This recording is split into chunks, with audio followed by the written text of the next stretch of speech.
আমি আপনাকে কিছু কথা বলতে চাই। বলো। কিভাবে বলবো বুঝতে পারছি না।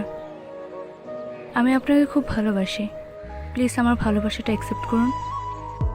আমি আসলে কাউকে ভালোবাসার জন্য একেবারেই প্রস্তুত না। কেন? এমনি। এমনি কোনো কিছু হয় না, কারণটা বলতে হবে। শুনতে চাই আমার গল্পটা? হ্যাঁ, শুনতে চাই। তাহলে শোনো। চুপ করে আছো কেন? কিছু তো বলবা, অনেকক্ষণ ধরে চুপ করে আছো। আমার বিয়ে ঠিক হয়ে গেছে। মজা করো না তো। সত্যি বলছি। তাহলে বলে দাও যে এখন বিয়ে করবো না, তাহলেই তো হয়ে যায়। পসিবল না, আব্বু কথা দিয়ে ফেলেছে, কিছুদিনের মধ্যেই আমার বিয়ে। কিন্তু তুমি তো কথা দিয়েছিলে যে আমরা সারা জীবন একসাথে থাকবো। আমার কত স্বপ্ন, কত আশা, এগুলোর কি হবে? দেখো, আবেগে জীবন চলে না। ঠিক বলছো। বিয়েটা কবে? 17 তারিখ।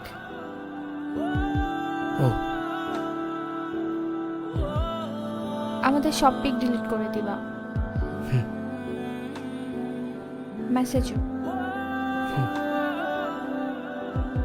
আমি যা যা দিয়েছি সব ফেলে দিবা, ঠিক আছে? এখান থেকে চলে যাওয়ার পর আমার নাম্বারটাও ডিলিট করে দিবা। ঠিক আছে। কি করছো? ক্লিয়ারলি কথা বলো। সব ডিলিট করে দিবা, ওকে? ঠিক আছে, আমি বুঝতে পারছি ভালোবাসা মূল্যহীন। ভালোবাসা দিয়ে সব হয় না। এর জন্য কি এখন আর ভালোবাসো না? তা নয়। তবে কি ভালোবাসো? কেন এভাবে চলে গেলে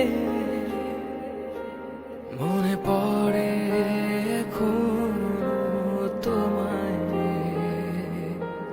বৃষ্টির মাঝে বসে আছি